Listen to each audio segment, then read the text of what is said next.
Rasulullohga tanlash imkoni berildi. Allohning huzuriga borishni tanladilar.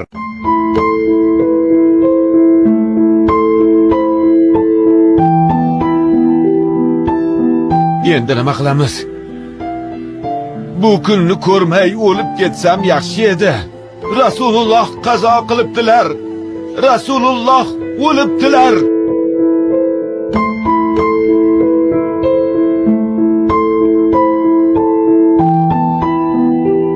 Rasululloh qazo qilibdilar, Umar.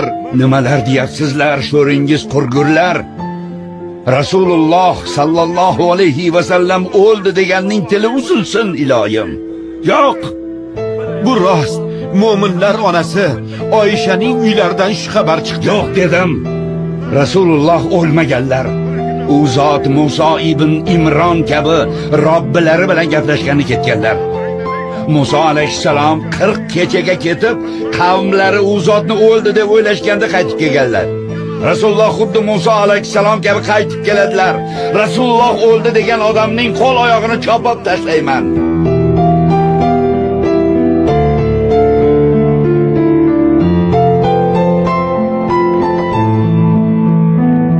Alloh sizga taqdir qilgan o'lim sharbatini totdingiz. Alloh sizga ikki o'limni jam qilmaydi. Gapimni tushunmayapsizlarmi? Tilingizni tiying. Kimda kim Rasulullohni o'ldi desa, savalayman. Biroz jim tur, Umar, quloq sol. Bu odamlar nima deyotganini eshitmayapsizmi? Ular munofiq bo'lib qolishibdi. Quloq solinglar odamlar. Bandalari ustidan hukmron bo'lgan Allohga hamd bo'lsin. Xaloyiq, kimda kim Muhammadga ibodat qilgan bo'lsa bilingki, Muhammad o'ldi. Kimda kim Allohga ibodat qilgan bo'lsa bilingki, Alloh tirik hech qachon o'lmas. A'udhu billahi minash shaytonir rajim.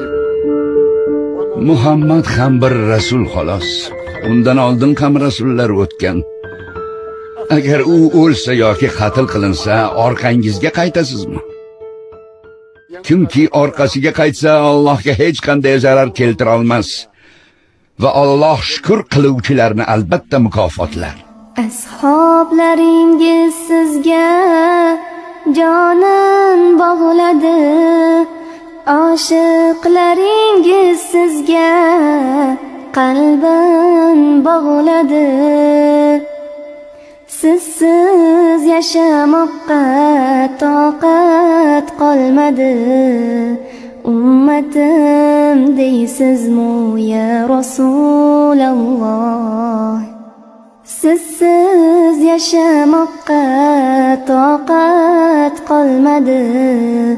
Ummatim deysizmi ya Rasululloh?